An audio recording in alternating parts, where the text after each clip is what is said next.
خدا کی قسم کھا کر عرض کرتا ہوں کہ جو دنیا میں جیے اس کام کو مقصد بنا کر نہ جیے، کیونکہ اس کو جینے کا حق کیا ہے؟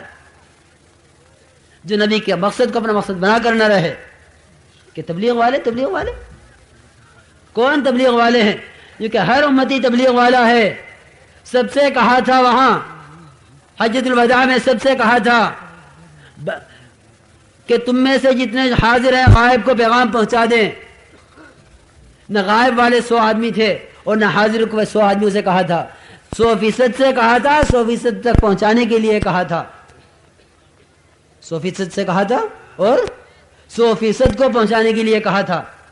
یہ نہیں کہا تھا کہ میں اپنے 1.25 لاکھ صحابہ میں سے 10 سے کہتا ہوں کہ 1000 کو پہنچا دیں، یا 500 سے کہتا ہوں کہ 5000 کو پہنچا دیں. سب سے کہا تھا، سب کو پہنچانے کے لیے کہا تھا. یہ اس امت کا مقصد ہے. جو نبی کی امت میں داخل ہے اس کے ذمہ نبوت کا کام ہے، اس کے ذمہ نبوت کا کام ہے. اس لیے میرے عزیز دوستو بزرگوں، ہر آدمی اس کو اپنا مقصد بنا لے. جتنے بھی یہاں سے واپس جانے والے ہیں اور جتنے ہمارے اللہ کے راہ میں نکل کر پھر اس کام کو سیکھ کر واپس آنے والے ہیں، یہ طے کر لیں کہ انشاءاللہ ہمیں اس کام کو اپنا کام بنانا ہے. پابندی کے ساتھ تعلیم کے حلقے اپنے مقام پر، گھر کی تعلیم، مسجد کی تعلیم پابندی کے ساتھ کرنی ہے. گشت پابندی کے ساتھ کرنا ہے. دونوں گشت، اپنے محلے کا، اپنی مسجد کا گشت اور دوسرے محلے کا گشت پابندی کے ساتھ کرنا ہے.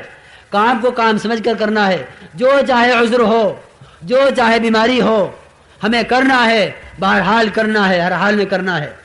جب کرنا طے کریں گے تو آزار ختم ہوں گے، جب نہ کرنا طے کریں گے تو آزار پیدا ہوں گے. جب کرنا طے کریں گے آزار حل ہوں گے. یہ کام میرا اور آپ کا نہیں ہے، اللہ کا کام ہے. خدا کی طرف سے آتے ہیں آزار، خدا کی طرف سے آتی ہیں، خدا کی طرف سے ان آزار کا حل بھی آتا ہے. جو خدا کے دین کے تقاضے کی اہمیت کو سمجھ کر قدم اٹھائے گا، خدا کی طرف سے آزار کا حل بھی آئے گا. کیونکہ عذر تو کیا ہے کہ عذر تو ایک سایہ ہوتا ہے. سایہ کہ اگر سائے سے ڈرنے لگے کہ رسی کا سایہ تھا، سانپ سمجھے، رسی کا سایہ کو سانپ سمجھے، یہ کہ سایہ سے نہ ڈرو. یہ آزار تو سایہ ہیں. ہر آدمی کے اندر قوت ہے، ہر آدمی کے اندر قوت موجود ہے، استعداد موجود ہے. بشرط یہ کہ وہ یقین کر کے قدم اٹھائے. دیکھو میرے عزیز دوستو، ایک بات آخری سن لو جس پر یہ سمجھ میں آ جائے گا کہ ہاں ہم کر سکتے ہیں. یہ بات نہیں ہے کہ کر نہیں سکتے، جس پر سمجھ میں آ جائے گا کہ ہاں ہم کر سکتے ہیں. ایک آدمی بیٹھا ہوا آدمی ہے. آپ اس سے یوں کہیں کہ بھائی ذرا اٹھ کے یہ کام کر لو،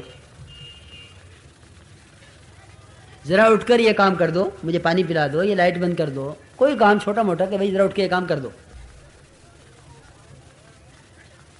اس پر تعب، اس پر تکان، اس پر غفلت، اس پر سستی، کچھ بھی کہہ لو، یا اسے کوئی عذر کہ میرے گھٹنے میں درد ہے، میں اٹھ نہیں سکتا. کیونکہ وہ بیٹھا یوں کہے گا کہ میں نہیں کر سکتا. وہ واقعی نہیں کر سکتا.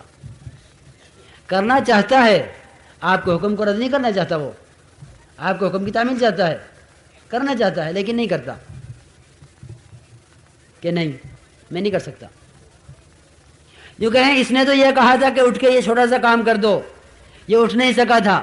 آپ ہی بتلائیے فیصلہ کر کے، اگر کوئی سانپ اس کے پاس سے گزر جائے، کوئی سانپ اس کے پاس سے گزر جائے، یہ بیٹھا رہے گا؟ کیوں بھائی؟ ارے بیٹھا رہے گا کہ ہاں آجا بھائی ڈس لے، میں تو اٹھ نہیں سکتا. کیونکہ اچھل کے جائے گا، اس قوت کو استعمال کرے گا جس قوت کو اس وقت استعمال کرنے کی ضرورت نہیں تھی. اگر آہستہ سے اٹھ کے بھی جا کے یہ کام کر دیتا تو ہو جاتا. اس وقت اتنی قوت سے اٹھے گا، اتنا اچھل کر دوڑے گا کہ اگر اب نہ اٹھا تو کبھی نہیں اٹھ سکوں گا. اگر اب نہ اٹھا تو کیوں؟ اس سانپ کی مضرت کا یقین ہے. خدا کی قسم، اگر آخرت کے سانپوں کا آخرت کے عذاب کا، قبر کی تنگی کا، قبر کی ظلمت کا، قبر کی وحشت کا، قبر کے بھینچنے کا، قبر کی آگ کا، قبر کی چیخ و پکار کا، اگر جہنم کے عذاب کا اور حشر کی سختیوں کا اور سورج کے ایک میل پر آ جانے کا یا ایک بالش کے فاصلے پر آ جانے کا اور ہر ایک کو اپنے پسینے میں جان تک، ران تک، کان تک ڈوب جانے کا اور ہر ایک کو حشر کی سختیوں کا یقین ہو جائے، خدا کی قسم کوئی عذر والا عذر سمجھ نہیں سکتا، کوئی معذور اپنے آپ کو معذور سمجھ نہیں سکتا، یہ قدم اٹھائے گا پھر اٹھائے گا، صرف یقین کی کمزوری ہے اور قبر کے عذاب کے یقین کے نہ ہونے اور دین کی غفلت پر ہمیشہ کی ناکامیوں کے یقین کے نہ ہونے کی وجہ ہے کہ یہ ہر ایک اپنے آپ کو معذور قرار دیے ہوئے ہے۔ اس کے آزار پر زد پڑتی ہے، اس کی ضرورتوں کی بھی، وہاں بھی تو آزار توڑتا ہے کہ قرض نہیں لے سکتا ہوں، لیکن حالات نے قرض لینے پر مجبور کر دیا، کاروبار نے قرض لینے پر مجبور کر دیا، حالات نہ معلوم کہاں کہاں پہنچا رہے ہیں انسانوں کو، ان سے وہ کروا رہے ہیں جو یہ کر نہیں سکتے تھے، لیکن جب دین کا تقاضا ہے تو کہ میں مجبور ہوں۔ خود فیصلہ کر لو کہ اگر آج یہ یقین پیدا ہو جائے کہ آخرت کے عذاب سے بچنے کا یہ راستہ ہے تو بتلاؤ کوئی آدمی بیٹھ سکتا ہے اور کوئی آدمی دعوت کے تقاضوں کو پیچھے کر سکتا ہے اور اپنے تقاضوں کو آگے رکھ سکتا ہے؟ تو آزار تو ایک سایہ ہیں، جب قدم اٹھایا جاتا ہے تو پتہ چلتا ہے کچھ نہیں ہے، بلکہ آزار کا حل چھوڑے بیٹھے تھے، آزار کا حل ہم چھوڑے بیٹھے تھے۔ اس لیے ہمیں اپنے آپ کو اس کام پر جمانا ہے، اس کام کو اپنی زندگی کا مقصد بنانا ہے، اپنے مقام پر رہتے ہوئے ان 5 کاموں کو اہتمام کے ساتھ کرنا ہے، کرنا طے کر لیں انشاءاللہ آج کی اس مجلس میں، کہ پتہ چلے کہ ہاں بلند شہر کے اجتماع کے بعد محلے میں وہ محنت ہوئی ہے، اور پھر محنت کر کر چھوڑ دینے سے پھر بات وہاں پہنچ جاتی ہے، بلکہ وہی نہیں پہنچ جاتی، وہاں سے بھی اور پیچھے جا پڑتی ہے۔ دین کی محنت دین کو باقی رکھنے کو کہتے ہیں، ایک تقاضے کو پورا کرنے کو محنت نہیں کہہ دیتے، بلکہ تقاضے پورے کرتے رہنا۔ امراض پیدا ہوتے رہتے ہیں، دوائیں کارخانوں میں بنتی رہتی ہیں، لوگ ننگے ہوتے رہتے ہیں، کپڑے کارخانوں میں بنتے رہتے ہیں، یہ کپڑا اتارا یہ پہن لیا، یہ بیماری ختم ہوئی وہ بیماری شروع ہوئی وہ دوا لے لی، تو کارخانوں میں دوائیں ہر وقت بن رہی ہیں، کارخانوں میں کپڑا ہر وقت بن رہا ہے، کارخانوں میں ہتھیار ہر وقت بن رہا ہے، ہر چیز ہر وقت بن رہی ہے، کیونکہ ہر وقت استعمال کی ضرورت ہے۔ اس طرح ایمان ہر وقت بننا ہے اور ایمان کے بنانے کے اعمال ہر وقت کرنے ہیں۔ اب مسجد کے عمل جب اہتمام سے ہوں گے تو اب مسجد کا دین مسجد سے باہر آئے گا، کہ مسجد کا دین مسجد سے باہر لاؤ۔ بقوم صاحب رحمۃ اللہ علیہ کہ ابھی جب تک مسجد کا دین مسجد میں رہے گا اس وقت تک مسجد سے باہر کے شعبے میں دین نہیں آئے گا۔ اب مسجد کا دین مسجد سے باہر لاؤ، کہ گشت ہے مسجد سے متعلق، لیکن جب اس مسجد کا گشت ہوگا تو اس محلے میں دین آئے گا، جب اس مسجد کی تعلیم ہوگی تو مسجد سے باہر تعلیم آئے گی، جب اس مسجد میں فکریں ہوں گی تو باہر ہدایت کی ہوائیں چلیں گی، جب اس مسجد میں مشورے ہوں گے تو ان مشورے کے مطابق تقاضے باہر پورے ہوں گے۔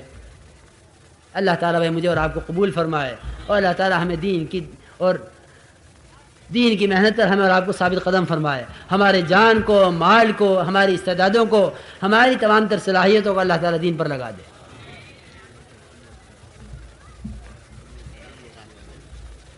جی اچھا،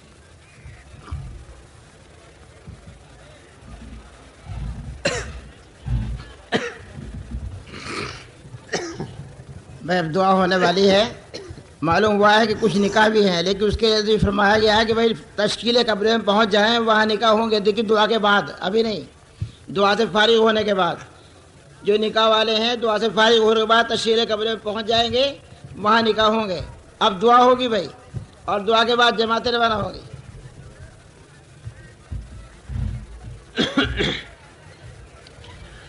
بھائی دعا کی طرف متوجہ ہونا، دعا میں اللہ تعالیٰ کی طرف متوجہ ہو کر سارے عالم کے انسانوں کی ہدایت کی تمنا سب سے دعا میں سب سے آگے رکھنا۔